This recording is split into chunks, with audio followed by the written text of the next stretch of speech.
కవర్గా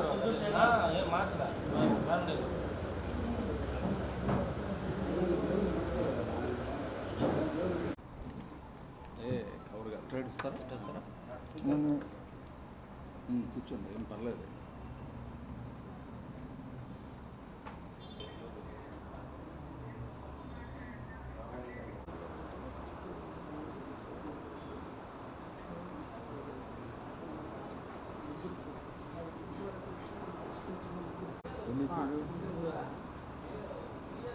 నా పేరు వి కృష్ణారావు. నేను పుట్టింది ప్రకాశం జిల్లా తూర్పునాయుడుపాలెం గ్రామం, ఈ పక్కనే ఉండే విలేజ్. చదివింది సిఎస్ఆర్ శర్మ కాలేజీ చెన్నై. నాకు చెన్నైలో ఉద్యోగం వచ్చినందువల్ల చెన్నై వెళ్ళాను. కానీ మొదటి నుంచి కూడా సామాజిక దృక్పథం ఎక్కువగా ఉన్నందువల్ల 43 సంవత్సరాల నుంచి అనేక సంక్షేమ కార్యక్రమాలు, ప్రజా సమస్యలపైన పోరాటం, ప్రభుత్వంతో సంప్రదింపులు, అధికారులు, నేను పనిచేసిన ఆఫీసు ఐఏఎస్ ఐపీఎస్ ఆఫీసర్లు సెలెక్ట్ అయిన తర్వాత వాళ్ళు మేనేజ్మెంట్ ట్రైనింగ్ వచ్చే ఇన్స్టిట్యూషన్లో నేను ఒక ఆఫీసర్గా రిటైర్డ్ అయ్యాను. అందువల్ల అనేక మంది ఐఏఎస్ ఐపీఎస్ల నాకు సత్సంబంధాలు ఉన్నందువల్ల ఏ ప్రజా సమస్య ఉండగా నేను నేరుగా కలవకపోయినా ఫోన్లో కూడా నేను ఎన్నో పనులు చేశాను. ఉదాహరణకు 2019లో వచ్చిన ఈ యొక్క కరోనా పీరియడ్లో కొన్ని వేలాది మందికి ప్రకాశం జిల్లా వాళ్ళకి హెల్ప్ చేశాను నేను.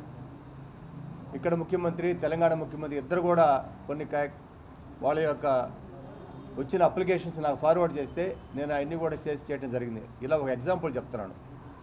అదేవిధంగా ఎంతోమంది పట్టాలు ఇప్పించడం, ఇట్లా 43 సంవత్సరాలను చేసుకుంటూ వస్తున్నాను. నేను స్టార్ట్ చేసిన పార్టీ పేరు ద్రావిడ దేశం. ఇది అనేక మంది ముఖ్యమంత్రుల, అనేక మంది ప్రజాప్రతినిధుల దృష్టికి వెళ్ళటం జరిగింది. ఎటువంటి లాభాపేక్ష లేకుండా కూడా చేయటం జరిగింది. అందువల్లనే నా పేరు చిరస్థాయిగా వి కృష్ణారావుని మర్చిపోయి అందరూ ద్రావిడ దేశం కృష్ణారావుని పిలవడం మొదలుపెట్టారు. ఇటీవల తెలంగాణ ముఖ్యమంత్రి కేసీఆర్ గారు కూడా జాతీయ పార్టీ పెట్టినప్పుడు తమిళనాడు నుంచి నన్ను ఒక గెస్ట్గా, నన్ను తిరుమావళి ఎంపీ ఇద్దరు మాత్రమే తమిళనాడు రాష్ట్రం నుంచి ప్రజాప్రతినిధి పిలిచాడు ఆయన. So this is about me. నా ఆర్గనైజేషన్ వచ్చేసి ప్రజలకు ఎటువంటి సమస్యలు ఉన్నా కానీ దాన్ని స్పందించి వెంటనే పరిష్కార మార్గంలో చేయటం అనేది దృష్టి సారించి చేస్తూ వచ్చాను. మీకు చెప్పినట్టుగా నేను పుట్టి పెరిగింది ప్రకాశం జిల్లా కాబట్టి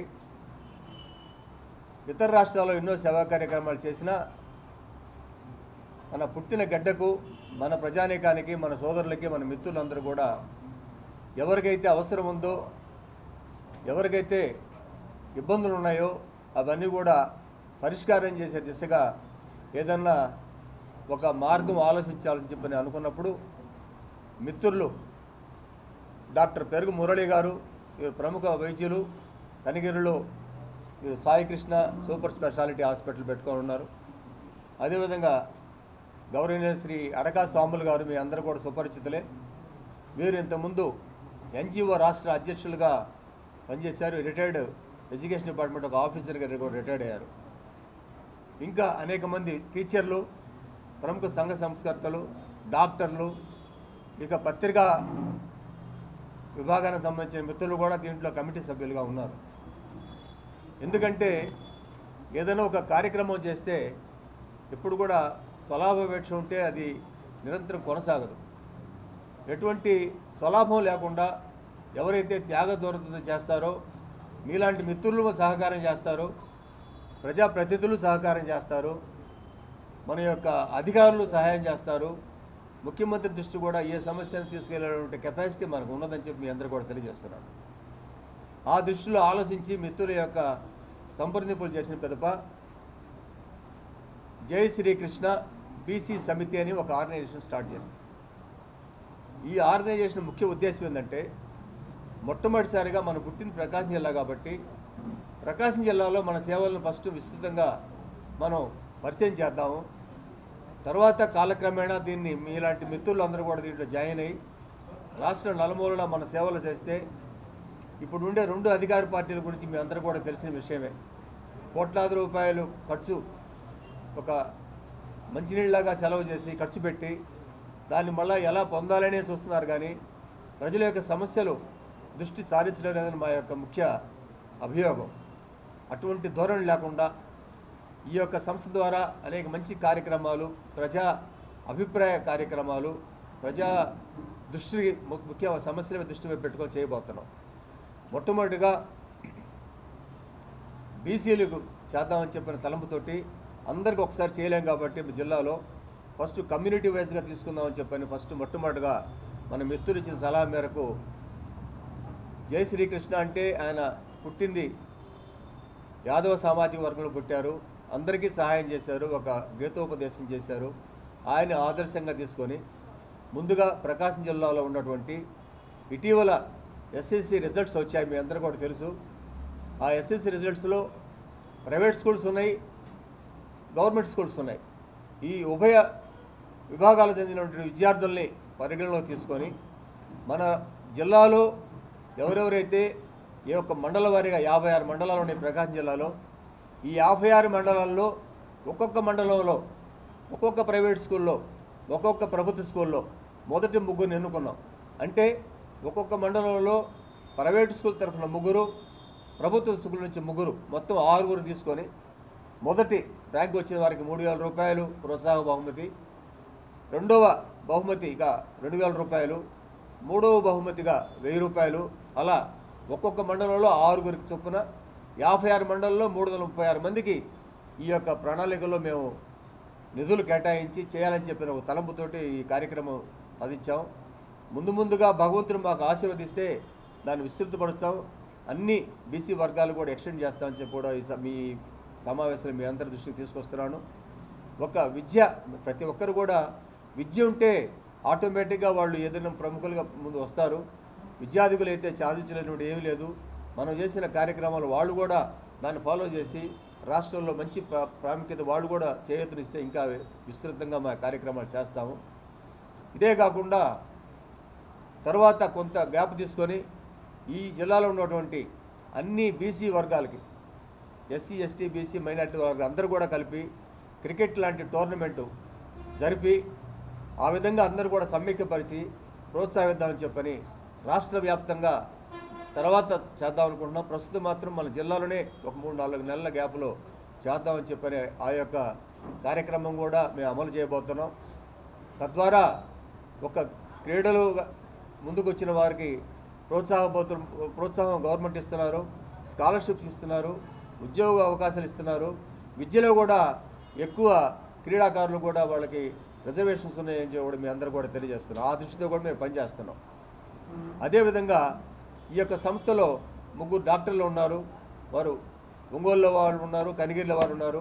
వీళ్ళందరూ కూడా మన జిల్లా వ్యాప్తంగా వాళ్ళకి ఉన్న పరిచయాల దృష్టిలో పెట్టుకొని ప్రభుత్వం ఏ విధంగా విద్యతో పాటు వైద్యాన్ని కూడా పేద ప్రజానికానికి ఉచితంగా ఇవ్వాలని చెప్పని కలుస్తుందో, ప్రైవేట్ పరంగా మేము కూడా ఈ యొక్క వైద్యాన్ని కూడా ఉచితంగా అందరికి ఇవ్వాలనే ఉద్దేశంతో ఇంకొక 2-3 నెలల గ్యాప్లో ఈ యొక్క జిల్లా వ్యాప్తంగా ఉచితంగా మెడికల్ క్యాంపులు పెట్టాలని చెప్పి కూడా మేము అనుకుంటున్నాం. ప్రస్తుతం ఈ 3 ప్రోగ్రాంలు అనుకున్నాం. ఇప్పుడు దీనికి ఈ నెల 30వ తారీఖు, మే 30వ తారీఖు లోపల ఈ యొక్క 56 మండలాల నుంచి ఎవరెవరైతే ఈ మండలంలో 500 మార్కులు, ఎస్సీసీలో 500 మార్కులు ఆ పైన సాధించారో వారందరూ కూడా ఒక వాట్సాప్ నెంబర్ మీ అందరూ కూడా ఇవ్వడం జరిగింది.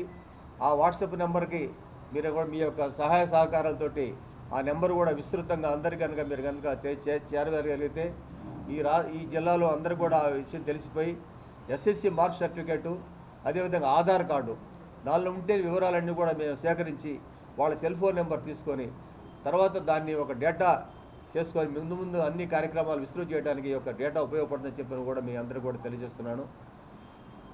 తర్వాత మనకి పద్మశ్రీ సంతోష్ యాదవ్ అని చెప్పని వారు ఢిల్లీలో మీ అందరూ కూడా తెలిసిన విషయమే. వారు మొట్టమొదటిగా ఈ యొక్క దేశంలో, మన భారతదేశంలో ఎవరెస్ట్ శిఖరాన్ని ఎక్కినటువంటి మొదటి మహిళామణి. వారికి పద్మశ్రీ కూడా ప్రభుత్వం వారు ఇవ్వడం జరిగింది. పద్మశ్రీ సంతోష్ యాదవ్ గారు ముఖ్య అతిథిగా ఇక్కడ రావడానికి సమ్మతించారు. మనం డేట్ చెప్పగానే ఆ డేట్ ప్రకారం వాళ్ళు షెడ్యూల్ చేసుకొని ఒంగోలు పట్టడానికి మొట్టమొదటిసారిగా రాబోతున్నారు. వారు రావడమే కాకుండా ఈ విద్యార్థులకి క్యారియర్ గైడెన్స్, 10వ తరగతి చదివిన వారికి తర్వాత భవిష్యత్తులో ఏ తరగతులు చదివితే బాగుంటుంది, ఏ ఏ విభాగాలు పోతే బాగుంటుంది, ఏ విధంగా టెక్నికల్ తీసుకోవాలన్నా లేదా ఏ విధంగా తీసుకుంటే బాగుంటుందని చెప్పని ఆ స్కిల్ డెవలప్మెంట్ ప్రోగ్రామ్ విషయంగా వారు ఇక్కడికి వచ్చి వారి యొక్క అనుభవాలని వారు మీకు ఇంకా చెప్పాలంటే కేంద్ర ప్రభుత్వంలో వారు కీలకమైన పాత్ర పోషిస్తున్నారు. భవిష్యత్తులో వారు ఎవరని కూడా మీకు తెలుస్తుందా వారు వచ్చి ఇక్కడ రావడం అనేది ఈ జిల్లా చేసుకున్న మహద్భాగ్యంగా చెప్పుకోవాలి. అటువంటి బిజీ షెడ్యూల్లో ఉన్న వ్యక్తి వారు మన యొక్క కోరికను మన్నించి రాబోతున్నారు. వీరే కాకుండా ఇంకా ప్రముఖ సామాజిక దృక్పథం ఉంటే రాజకీయవేత్తలు కూడా ప్రజాప్రతినిధులు వారిని కూడా పిలవాలని చెప్పని మేము అనుకుంటున్నాం. ప్రస్తుతానికి కొన్ని పేర్లు అనుకున్నాం. మనకి డేట్ ఫైనలైజ్ అయిన తర్వాత వారితో కూడా సంప్రదించి వారు ఎవరైతే మేము పిలుస్తున్నామో వాళ్ళందరూ కూడా రాజకీయ కోణంలో కాకుండా వాళ్ళ ప్రజా దృక్పథం, సాంకేతిక దృష్టి గలవారు, అదేవిధంగా సేవా దృక్పథం గల వాళ్ళు మాత్రమే పిలుస్తాము. అందువల్ల అది ఎటువంటి స్వలాభాపేక్ష లేకుండా బాగా చేయాలని చెప్పి ధనముతోటి ఈ కార్యక్రమం మేము ప్రారంభించబోతున్నాం. దాన్ని కొనసాగించడానికి మీ అందరూ కూడా సహాయకాలు కావాలని చెప్పి మేము కోరుకుంటూ ఈ సందర్భంగా ఇక్కడ ఇచ్చేసినటువంటి మిత్రులందరూ కూడా నమస్కారం మరొకసారి తెలియజేసుకుంటూ మన మిత్రులు డాక్టర్ పెరుగు మురళీకృష్ణ గారు మాట్లాడతారు. తర్వాత గౌరవ తెలియజేస్తున్నాను. నా పత్రికా విలేకరులను కూడా నా యొక్క నమస్కారాలు తెలియజేస్తున్నాను. నా పేరు అడకా స్వాములు, దొడ్డవరం గ్రామం, మద్దిపాడు మండలం, ప్రకాశం జిల్లా. నేను పుట్టి పెరిగి దొడ్డవరం గ్రామంలో ఈ ప్రకాశం జిల్లా టౌన్లో నా యొక్క ఎడ్యుకేషన్ కూడా పూర్తిగా సర్వీస్ చేయటమైంది. ఆ తదుపరి నేను 1980లో గ్రూప్ 4 సర్వీస్ ఎగ్జామ్స్ రాసి 1984 మార్చిలో జూనియర్ స్టూడెంట్ చేరి స్కూల్ అసిస్టెంట్ డైరెక్టర్గా నేను పదవి విరమణ చేయడం జరిగినది. అప్పటి నుంచి కూడా నేను విద్యార్థి లైఫ్ నుంచి కూడా ఉద్యోగ సంఘాలకు అయితే ఎక్కడైతే నా సేవకు ఒక నాయకుడిగా ముందుకు వచ్చాను, ప్రజాసేవకైనా సరే. అదేవిధంగా ఏదైతే ఈరోజు మా వి కృష్ణారావు గారు తలపెట్టారో జై శ్రీకృష్ణ బీసీ సమితి కార్యక్రమంలో పూర్తిగా నేను నిమగ్నమై మా డాక్టర్ గారు మురళీకృష్ణ గారు వీళ్ళు చేసే కార్యక్రమంలో నేను పూర్తిగా మద్దతు తెలియజేస్తున్నాను. అదేవిధంగా ఏదైతే ఈరోజు ఎస్ఎస్సి విద్యార్థులకు ప్రతిభా పురస్కారాలు 56 మండలంలో చేయడానికి తలపెట్టారో వాటికి కానీ నెక్స్ట్ జరగబోయే బీసీ తరపున జరగబోయే స్పోర్ట్స్ కానీ ఏదైనా ప్రజాసేవ కార్యక్రమం, వైద్య కార్యక్రమాలకు కూడా పూర్తిగా నా మద్దతు తెలియజేస్తానని చెప్పని తెలియజేస్తున్నాను. ఏ కార్యక్రమమైనా ముందుండి నేను నడవడానికి వెనుకాడనని చెప్పని, అదేవిధంగా ఎడ్యుకేషన్ తరపున ఏదైతే ఇవాళ పిల్లలకి ప్రతిభా పురస్కారాలు తగ్గట్టారో ఆ బీద విద్యార్థులు ఎవరైనా ఉండా తల్లిదండ్రులు లేకపోయినా విద్యార్థుల్ని కస్తూర్బా పాఠశాలలో కానీ రెసిడెన్సుల్లో కానీ ఈరోజు కూడా నేను సంవత్సరానికి వచ్చి సుమారు 10 మంది విద్యార్థులు చేరుతున్నాను. నేను పదవి చేసినా కూడా అదేవిధంగా ముందు కూడా విద్యార్థులకు ప్రజలకు సేవ చేయడం ముందుందని చెప్పని మనవి చేస్తున్నాను. నా పేరు డాక్టర్ పెరుగు మురళీకృష్ణ యాదవ్. నేను ఇక్కడే ప్రకాశం జిల్లాలోనే కనిగిరి ప్రాంతం నుంచి వచ్చాను. నా స్కూలింగ్ కానీ కాలేజీ కానీ ఎడ్యుకేషన్ అంతా కూడా ప్రకాశం జిల్లాలోనే జరిగింది. నేను ఎండి కంప్లీట్ చేసి ఇక్కడే ఒంగోలులో కొన్ని రోజులు కార్పొరేట్ సెక్టర్లో పనిచేశాను. తర్వాత దాదాపు 10 సంవత్సరాల నుంచి కనిగిరి ప్రాంతంలో హాస్పిటల్ పెట్టి సర్వీసెస్ చేస్తున్నాను. నాకు బాబాయ్ అవుతారు ద్రవిడదేశం కృష్ణారావు గారు.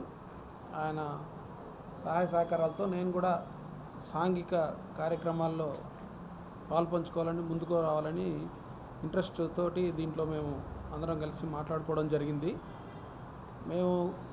మేము కూడా ఒక మిడిల్ క్లాస్ ఫ్యామిలీ నుంచి వచ్చాము కాబట్టి దాంట్లో ఉండే సాధక బాధలన్నీ మాకు తెలుసు. కాబట్టి ఈ ఎడ్యుకేషనల్ సిస్టంలో మనం కొంచెం ప్రతిభ చూపే విద్యార్థులను కానీ మనం ఎంకరేజ్ చేయగలిగితే వాళ్ళు విద్యాపరంగా మంచి పొజిషన్లోకి వచ్చేసి వాళ్ళ ఫ్యామిలీని కానీ సొసైటీని కానీ కొంచెం డెవలప్ చేసుకునేటువంటి అవకాశం ఉంది. కాబట్టి ముందుగా ఎడ్యుకేషన్ మేము ఎంచుకున్నాము. ముందు ఎడ్యుకేషన్ సిస్టంలో ఇలాంటి ఎంకరేజ్మెంట్ చేస్తే బిలో ద మిడిల్ క్లాస్ పిల్లలు వాళ్ళ యొక్క ప్రతిభను ప్రదర్శిస్తే వాళ్ళు మనం ప్రోత్సాహం చేస్తే ఇంకా మంచి పొజిషన్లోకి వచ్చి అన్ని రంగాల్లో వాళ్ళు డెవలప్ అయ్యే అవకాశం ఉంది. కాబట్టి దీన్ని ఎంచుకోవడం జరిగింది. దాన్ని బట్టే సైమల్టేనియస్గా కాలం పర్మిట్ చేస్తే తర్వాత ఈ వైద్యపరమైన కానీ ఈ క్రీడా రంగంలో కానీ మిగతా విషయాల్లో మేము చొరవ తీసుకొని ఇంకా ముందుకెళ్ళే అవకాశం ఉంటుంది. కాబట్టి మీరు మీ తరపున కూడా మాకు పత్రికా ముఖంగా కూడా మాకు మీడియా తరపున కూడా సపోర్ట్ ఉంటే ఈ కార్యక్రమాలని త్వరితగతిన ఇంకా ముందుకు తీసుకెళ్లే అవకాశం ఉంది. కాబట్టి మీరు కూడా అందరు సహకరిస్తారని కోరుకుంటున్నాము. మా వైపు నుంచి కూడా మీకు ఏ సహకారం కలనా చేయడానికి మేము ముందుంటాం. అందరికీ